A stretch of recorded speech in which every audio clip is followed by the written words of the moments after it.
Hi guys, this is Juno and welcome back to another Summoners War video. So we are done with this season. Actually, it's not really over. The Siege tournament is still going on. But I wanted to make the video regarding my Siege defenses because a lot of people are interested. And I've gotten a lot of comments asking for it. So most likely my Siege defenses will change. If not, the runes will change because I like to do a big overhaul due to the fact that I've been farming obviously this entire season, so there is bound to be rune upgrades which will overall change the stats of all the defenses. So I think it's kind of safe to show you guys the runes and everything at this point in time, since really any battle after this is not relative until the next season starts. So let's just get right in. To be fair, I'm going to tell you right now that a lot hasn't been doing well, because if you guys have been following my Siege journey, this season we were playing probably a lot of battles in the top 20 rank. Not that we are that strong, just because we were given the win or we were luckily sneaking into the top 20. A lot of the times it was because we were a lot weaker than the other guilds. The other guilds would just 1v1 each other to kind of test their defenses, and we would sneak into first place. So I'm not saying we were ever that strong, and I'm proud that we were in top 20. It came naturally.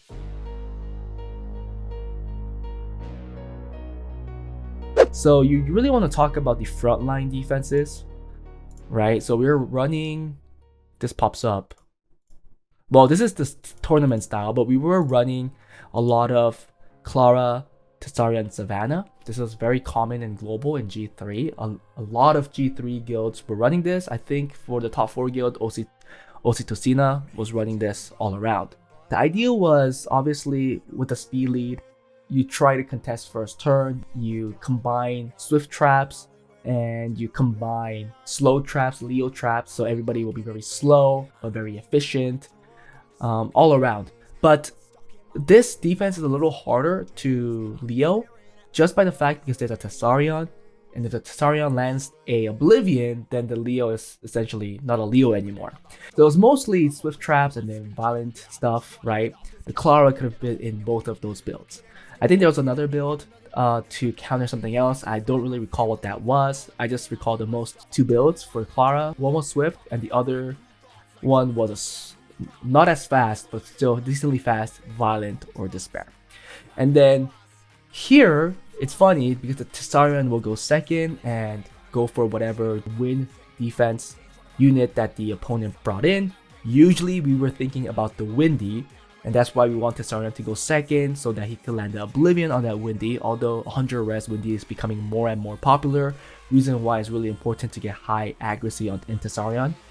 And then finally the Savannah goes at the end to get the snipe onto Windy, probably with the proc, right? Skill 3 to skill 2, skill 3 to skill 1.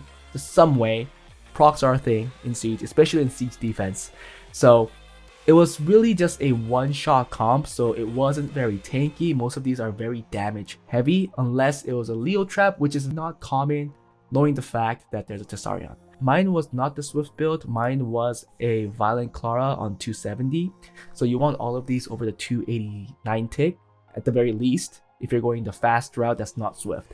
Well, there's again mixes of these.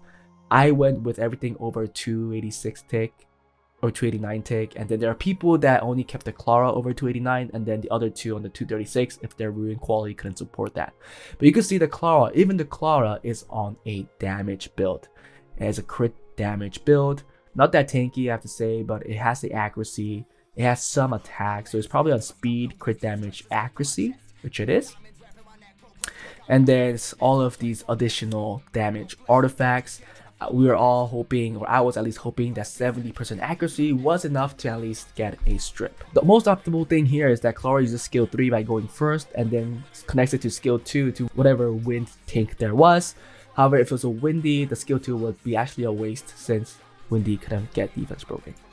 Then the Tarion goes first to 256 speed, going right after. So you can see it's again a damage heavy build on speed, crit damage, attack. 50% accuracy, so I got as much accuracy as I could because it was really crucial for him to land Oblivion or Defense Break, whatever it was that was needed for us to win the battle. We also put in that Revenge set because, at least for me, or some of the counters, the FTP counters that I showcased in the Siege battles, another Raccoony Tessarion is extremely common for a counter, and I was hoping if the Tessarion hits my Tessarion, or if the opponent's Tessarion hits my Tessarion, maybe it could get a resist, and maybe the counter comes in and could get an Oblivion. It was just all these speculative stuff. But a Revenge set is never bad on Tessarion because Oblivion can be so useful on many units that are really strong with passive. And then the artifacts are just more crit damage. Yeah, damage dealt on wind. So we really wanted to kill whatever wind tank there is, and it's safe to say that in Siege right now, Windy is the strongest. Finally, the Savannah that's a little slower than the Tessarion on 252 speed on the Violent Will. Again, I try to get a lot of accuracy. I'm pretty sure I'm getting more here. Yes, skill 3 accuracy 15%, so over 50% accuracy. I should really roll this skill 3 accuracy, skill 3 recovery, because I don't need that. It could actually get better now. And you can see more damage here too. So that was the team. It's just a really damage heavy team. Definitely wanted to kill whatever wind tank that the opponent brought in if we did outspeed, and if we didn't, we're just hoping that by in nature everything being on violent procs being more favored on the defense side, or that's what we're speculating. We're just hoping that the procs could get the wins. Okay, so I'll show you a defense log for this one. This one got a 1836 this entire season. We still have a tournament battle left, 1 or 2 left. I think that won't really matter because we are currently in G2, and in G2 we're getting a lot of defense wins. Most of these defense wins are coming in from G2. I think it was more like 10-20 something, 9-20 something in G3, in the top 20. You just have to know that people in that level know how to deal with defenses like this. I'm pretty sure all the top guilds have some kind of counter in their sleeves to at least win 90% of the time against this type of defense. It was just that common. The next front line that we brought in was this one here. Now, we had 2 groups for this defense. One was running the Monte, Miang, Cichlid, Monte, and then the other one was running Miang, Cichlid, Vritra. Yeah, the Dark Asura, which is a very strong unit. I want him so bad. However, I pulled 2 light Asuras instead. I did see a variation of that defense in the Siege tournament. I saw people were running Miang, Cichlid, light Asura as well. So I am now seeing that it was actually not that bad for pulling the light one too.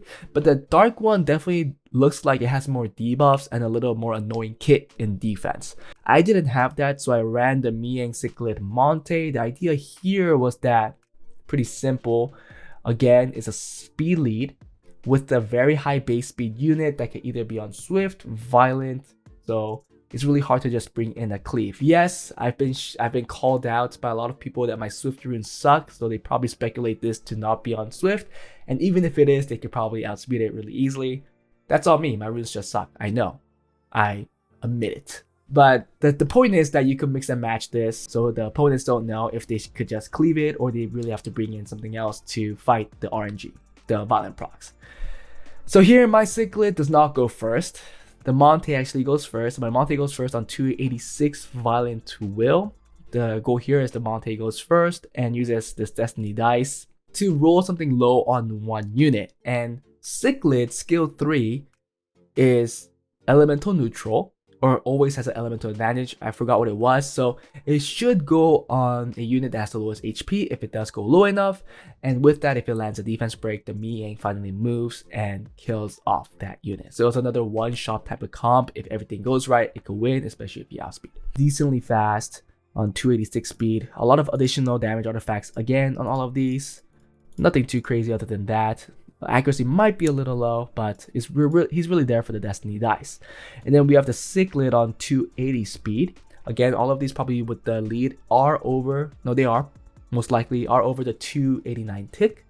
Just keep that in mind. It's a crit rates build on 60 accuracy with some more accuracy here, 21%. So it's 81% accuracy, which is actually really good, right? Decently tanky and more crit damage and additional damage. So we really want skill 3 to go.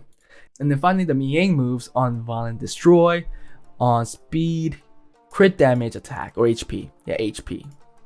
Low crit rate, which really doesn't matter because we just want this to always crit and kill off a unit. High HP, a lot of attack. Low accuracy, but that's fine. A lot of additional damage, a little more accuracy on skill 2, and more additional damage right there. Again, Monte Destiny Dice, Cichlid skill 3 defense break and reset if possible, but the defense break was more of what we wanted. If the Monte does low enough, skill 3 doesn't have to do too much damage, and Miang usually with this amount of stats, the skill 2 should do 5 to 6k per hit, effectively killing off whatever had low HP. So that was the idea of this team. We had a mix and match of Swift Cichlids, but I think in high G3, if you don't have a plus 220 set on top of this, they don't really recommend you running up a Swift Cichlid because a lot of people have a Mirene Lucian team with a Dova that's easily like plus 220. So at least that's what I heard. And this one got a 1129. I think again, actually this didn't even do too well in G2. We are probably most likely getting rid of this after the balance patch comes out or once the next season starts. So yeah, the Virtual one on the other hand did really well. A lot of people had good success even against high G3 guilds. We actually want more people to pull the Dark Asura if it was only that easy, right? So those two are my frontline defenses. Everything after that you see here, the last 4 are the back line. So like this one, although it looks like it's in the front line, it's more in the back line. This is definitely the back line, or just secondary defenses that we put up if we take too many towers. Okay, what should we talk about first? Should we just go with this one first? Yeah, we could do this. I think this was my last runes team. I'm not exactly sure. So the runes aren't that great on this defense, but let's go into it. This was again a very popular defense. It was another one where the Cichlid could be on Violent or Swift. However, I do think the Violent one is much stronger. The Swift one is a lot weaker. So most of our guildmates, or all of them, actually went with the Violent Cichlid in this case because it's just more RNG. I think I built the Cichlid to be over 289 tick, and it's the only one that is. So here's another Violent will set that's on a crit rate build with decent accuracy. More accuracy here to make it 82%. More skill, well, I guess more crit damage, but really should be on skill 3. But the artifacts aren't that great, and more additional, taking less damage and more additional damage here. So this one goes first, and then I believe it should be the Perna going next, 273. But then the Perna and Theo is actually on the 239, 236. I forgot. It's just one of those two numbers. So maybe just simply make it over 240. So then it's definitely over that tick. It was just over that tick number, okay? So Perna here is on 225 speed. Due to the base speed, it was a lot easier to run up the Perna. With Theo lead, you don't need more than 76% accuracy, 76% crit rate. Just Violent Destroy, because we do have some sustain with the Perna heal and also the Cichlid shields. Skill 3 accuracy here, more damage and more crit damage, taking less crit damage. Yeah, just a typical Perna. And finally the Theo on 230 speed. Ooh. Huh. I guess the Theo moves in front of the Perna. I thought it was the other way around because the Perna has a skill 2 which gets stripped. So if we need another type of strip, it's better. But I guess it really doesn't matter because this lands. I have the skill up, I should put it on. But if this lands, the defense break would go in if things go right, and he would go for that defense broken unit because he's elemental neutral due to his passive. He has elemental advantage over everybody, so I guess it really doesn't matter. But this one's on Violent Revenge, a pretty tanky Theo, right? Plus 700 defense, a decent HP, decent attack. You only need a certain amount of crit rate. I believe you only need 61% because you get 24 from the lead and you get 15% for him always having elemental advantage. This is technically 100% crit rate when you run it with a Theo lead. Some accuracy, more crit damage, and more damage here as well. Yeah, but that was the team. You can go two ways. You could make everybody, over the 286 tick or the 289 tick, whatever that tick is. You can make everybody on the over 239 tick, Or you could just make this girl over that 280 tick and these two on the 230 tick, so they could be tankier and hit harder, since you really want this unit to keep moving or move as much as you can, so she could continuously put up the reset, the shields, so on and so forth. Yeah, but this one overall did horribly. 213. You can see it wasn't even used much, and it was used today, but it failed. So this was also a very common, very popular G2, G3 defense, which by now the higher guilds probably have an answer to.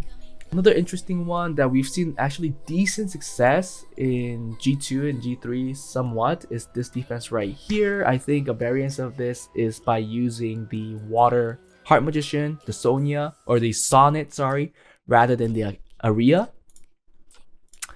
But the idea here, again, a speed lead, which could be swift or violent or despair. You could mix and match and confuse the opponent, so they can't really just come in with the cleave. That's the whole point of these defenses that have a speed lead, okay?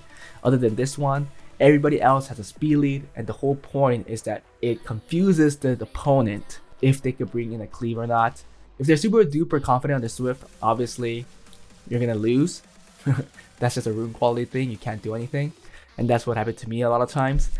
But yeah, so Clara here, mine's on a Despair set, Despair Will, 277 speed, high accuracy, just tanky this time because it's a little different from the Clara use on the other team.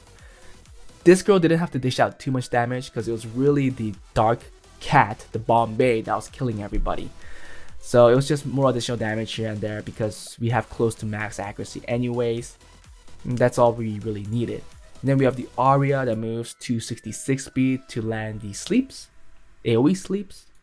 The one thing I noticed that this is a 2-turn or 1-turn.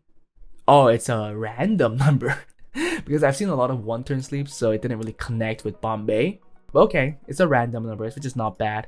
More skill 3 accuracy, skill 2 accuracy, so on and so forth.